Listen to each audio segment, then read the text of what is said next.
The real story of MH370 as presented by Ashton Forbes from Twitter at JustXAshton.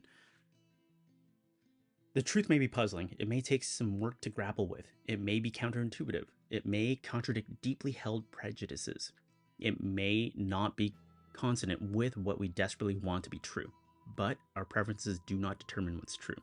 Carl Sagan.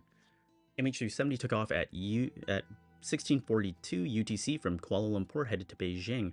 The last communication released to the public was Goodnight Malaysian 370 at 1719 UTC. 64 seconds later, the plane went dark due to an explosion due to 487 pounds, 2 pallets of unsafe, unscanned lithium-ion batteries in the forward cargo bay, damaging the main equipment center, MEC. The explosion is heard by 9 witnesses along the coast, and the initial fire is seen by Mike McKay, who is on an oil rig with ideal visual conditions after it had previously rained, which clears the haze.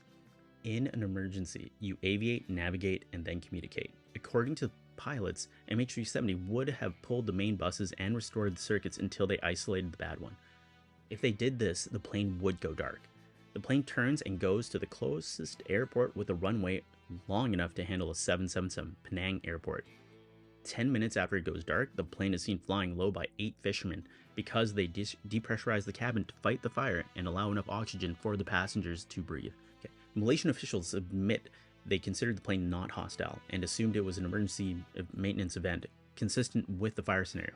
This is why they didn't send up jets to intercept.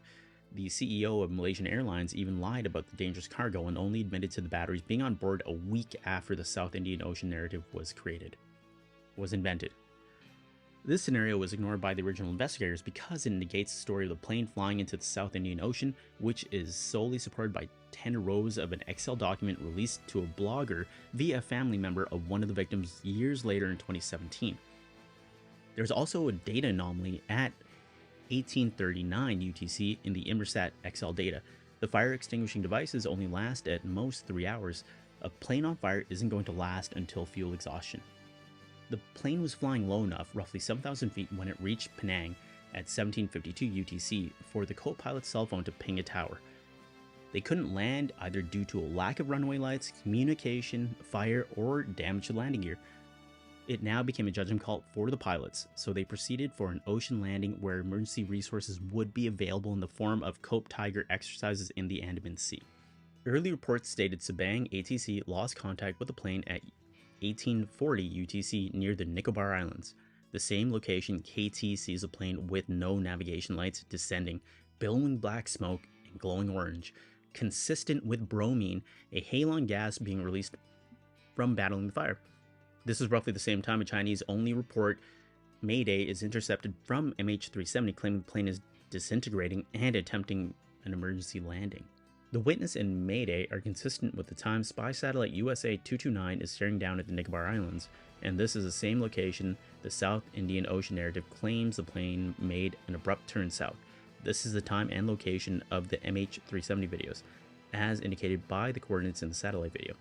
The videos show the plane with smoke coming out of the plane while it is maxing out the capabilities of a 777-200 turning and descending at a low altitude consistent with the cumulus clouds. In the video, we see an anomalous event where 3 orbs circle the plane exceeding all known flight capabilities, creating a 440 volt, 120 degree 0-point sinusoidal pattern that encircles the plane before shifting orientation into a ring pattern. In the drone video, we can see details too elaborate for anyone to hoax, including thermal signatures of the monopoles from the field the orbs are creating to ignore gravity, as well as a forward-facing gravity engine that creates a geodesic path for the orbs to follow. The orbs shift their orientation to realign right before they converge to induce the singularity that causes the plane to disappear faster than the frame rate of the cameras can catch. We see the plane blurred in the final frame and the orbs flatten, consistent with an acceleration event and strong electromagnetic field being produced. We've hypothesized there is a 4th orb entangled to the first 3, creating a macroscopic phase conjugation event where the plane's local mass is reduced to 0, and it accelerates to superluminal relativist speeds.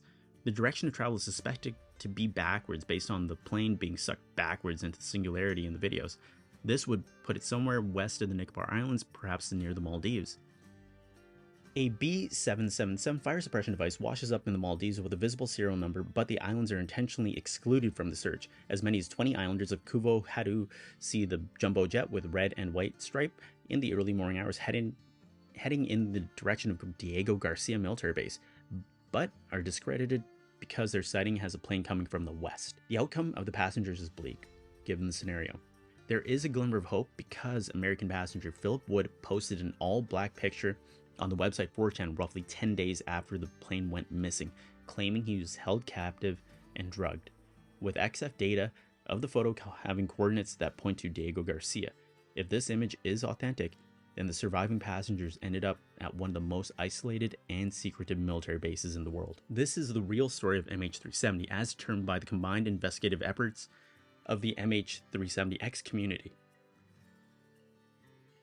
Finally, I am the Alpha, the Omega, the first and the last, the beginning and the end. Revelations 22:13. And yeah, there you go. That's the post by Ashton Forbes.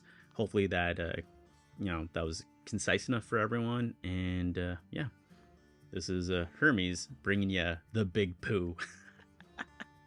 That's stupid.